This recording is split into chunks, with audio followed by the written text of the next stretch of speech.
Hello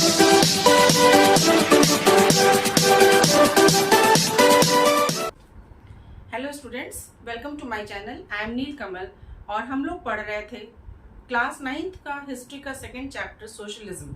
तो PT2 बहुत ही नज़दीक आ गया है और मेरे ख्याल से अमूमन स्कूल में सोशलिज्म को सिलेबस में रखा गया है। तो चलिए इसे वापस से थोड़ा सा पढ़ लेते हैं।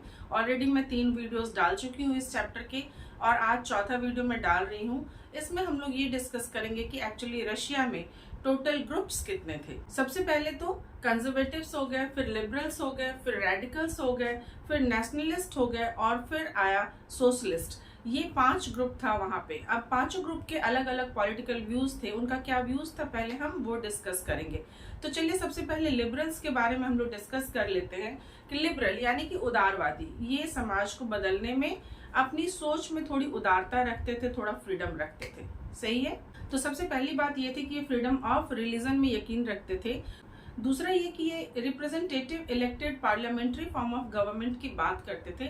साथ ही साथ ये इंडिपेंडेंट जुडिशियरी की भी बात करते थे। इसके अलावा जो बहुत ही महत्वपूर्ण बात थी वो ये कि राइट टू वोट को इन्होंने सब लोगों के लिए नहीं एक्सेप्ट किया। इनका मानना था कि जो सिर्फ प्रॉपर्टी होल्डर है, जिनके पास सिर्फ धन संपत्ति है, सिर्फ उन्हें ही वोटिंग का राइट्स दिया जाना चाहिए। तो ये ग्रुप था लिबरल्स का। दूसरा ग्रुप आता है रेडिकल का। रेडिकल यानी रातों रात सुधार चाहने वाले, ओवरनाइट चेंज हो जाए, है ना। दूसरा ग्रुप था रेडिकल का, यानी कि ये रातों रात सुधार चाहते थे, ओवरनाइट ही कुछ चेंज हो जाए, इतना रेडिकल इनका सोच था। क्योंकि यहाँ पे आप देखेंगे कि इन्होंने वुमेन्स के जो वोटिंग राइट्स थे उसको सपोर्ट किया था। साथ ही साथ इन्होंने अपोज किया था किस चीज को, जो प्रॉपर्टी इन फ्यू हैंड्स जो थी, जो एक्यूमुलेटेड थी कुछ लोगों के हाथों में, उसके ये खिलाफ थे कि भाई प्रॉपर्टी कुछ लोगों के हाथों में नहीं होनी चाहिए। तो ये हो गए आपके रेडिकल्स। तीसरा ग्रुप आता है कंजर्वेटिव का। वही बात, हाथी के दांत खाने के और दिखाने के और, यानी कि ये चेंज चाहते थे, स्लो प्रोसेस चाहते थे कि ठीक है चेंज हो, स्लो प्रोसेस हो, साथ ही साथ जो पास्ट का ट्रेडिशन है उसको रिस्पेक्ट किया जाना चाहिए। ये हो गया आपका टोटल कितना ग्रुप हो गया बताइए। ये हो गया आपका 3 ग्रुप जो क्लियरली आपके बुक में लिखा हुआ है। बाकी 2 ग्रुप आपको खोज निकालना है और वो चौथा ग्रुप है नेशनलिस्ट और सोशलिस्ट। वो इसीलिए क्योंकि आप देखिए लिबरल हो गया आपका, रेडिकल हो गया, कंजर्वेटिव हो गया, ये 3 ग्रुप तो आपको अंडर हेडिंग दिया हुआ है, ठीक है। और चौथा ग्रुप था नेशनलिस्ट, जो नेशन स्टेट की स्थापना करना चाहता था यूरोप के अन्य देशों की भांति, और साथ ही साथ इक्वल राइट्स के लिए, सारे सिटीजन्स को इक्वल राइट्स मिलना चाहिए, इसके पक्ष में था। सबसे इम्पोर्टेंट जिसके नाम पे इस चैप्टर का ही नाम सोशलिज्म पड़ा वो था सोशलिस्ट का ग्रुप। और ये सोशलिस्ट भी जो थे ये विभाजित थे। एक्चुअली ऐसा नहीं था कि सोशलिस्ट का सिर्फ एक ग्रुप था। सोशलिस्ट भी 2 तरह के थे। एक तो यूटोपियन सोशलिस्ट थे। यूटोपियन यानी आदर्शवादी, काल्पनिक, यानी कि एक ऐसे समाज की कल्पना करते थे जिन्हें कि वास्तविकता में शायद धरातल पर उतारना संभव नहीं है, पर फिर भी ऐसा हुआ। हम बात करेंगे आगे, हालांकि मैं प्रीवियस वीडियो में भी बता चुकी हूँ, पर यहाँ पे मैं शॉर्ट में बता रही हूँ कि ये जो 2 ग्रुप था, एक था यूटोपियन सोशलिस्ट और दूसरे थे साइंटिफिक सोशलिस्ट। यूटोपियन सोशलिस्ट में 2 नाम बहुत ही जरूरी याद रखिएगा जो मैंने अपने पिछले वीडियो में भी बताया था। एक तो आपका लुई ब्लां हो गया और दूसरा रॉबर्ट ओवन। ये एक्चुअली कॉपरेटिव्स की बात करते थे। हालांकि इसमें भी रॉबर्ट ओवन तो बिल्कुल ही अलग है, क्योंकि उन्होंने न्यू हार्मनी में, इंडियाना में न्यू हार्मनी नामक एक ऐसी जगह की स्थापना की थी जहां पे उनके अपने प्रयास से उन्होंने वर्कर्स के लिए काफी सुविधाएं मुहैया कराई थी। दूसरे थे लुई ब्लां, पर उनका ये मानना था कि इंडिविजुअल प्रयास से खाली सब कुछ नहीं होने वाला है, इसलिए गवर्नमेंट को भी अपना इनपुट इसमें डालना चाहिए और गवर्नमेंट की सहायता होनी चाहिए, तभी जाके जो कॉपरेटिव्स हैं वो सफलीभूत हो सकेंगे।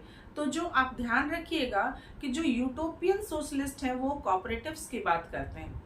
और अब आते हैं साइंटिफिक कॉपरेटिव्स, जिसमें अगेन 2 नाम बहुत इंपॉर्टेंट है। एक है कार्ल मार्क्स और दूसरा फ्रेडरिक एंगल्स। कार्ल मार्क्स और लुई ब्लां जो थे वो, उनकी सोच एक्चुअली इस तरह की थी कि वो ये सोचते थे कि जो इंडस्ट्रियलिस्ट हैं ये कैपिटलिस्ट हैं, और एक्चुअली वो सोचते थे कि जो जब तक ये रहेगा तब तक जो है एक क्लास स्ट्रगल, कार्ल मार्क्स का था कि एक क्लास स्ट्रगल चलता रहेगा। और कार्ल मार्क्स की यदि बात कहूँ तो वो तो एक क्लासलेस सोसाइटी को एस्टैब्लिश करना चाहते थे, जो बहुत ही आगे की सोच थी। आज भी ऐसा नहीं हो पाया है, लेकिन हाँ उनका प्रयास जरूर ये था। तो इन दोनों का ऐसा कहना था कि जब तक कैपिटलिस्ट रहेंगे तब तक जो है वो समाज में बराबरी नहीं आ सकती और आर्थिक रूप से खास करके बिल्कुल ही बराबरी नहीं आ सकती। तो उनका मानना था कि ये जो कैपिटलिज्म है इसको उखाड़ के फेंक देना चाहिए, यानी कि प्रॉपर्टी जो कुछ हाथों में रहती है और समाज में जो आर्थिक स्रोत है उन सभी पे जो अमीर लोग हैं उनका कब्जा है उसको हटा के फेंक देना चाहिए। और ये काम कौन करेगा? ये काम मजदूर वर्ग करेगा। उनका ऐसा मानना था कि क्योंकि उन्हें ऐसा लगता था ना कि इन्वेस्ट तो उन लोगों ने किया है, इंडस्ट्रियलिस्ट हैं और काम उसमें कर रहे हैं मजदूर और मेहनत से पैसा कमा रहे हैं मजदूर, लेकिन उनको उसका फायदा नहीं मिल पाता। तो इनका ऐसा मानना था कि ठीक है, कैपिटलिज्म को उखाड़ के फेंकना चाहिए और उसकी जगह पे एक कम्युनिस्ट सोसाइटी की स्थापना की जानी चाहिए। तो ये 5 ग्रुप थे जो कि चैप्टर में आप जब पढ़ेंगे तो आप देखेंगे कि ये 5 ग्रुप उस समय में एग्जिस्ट करते थे।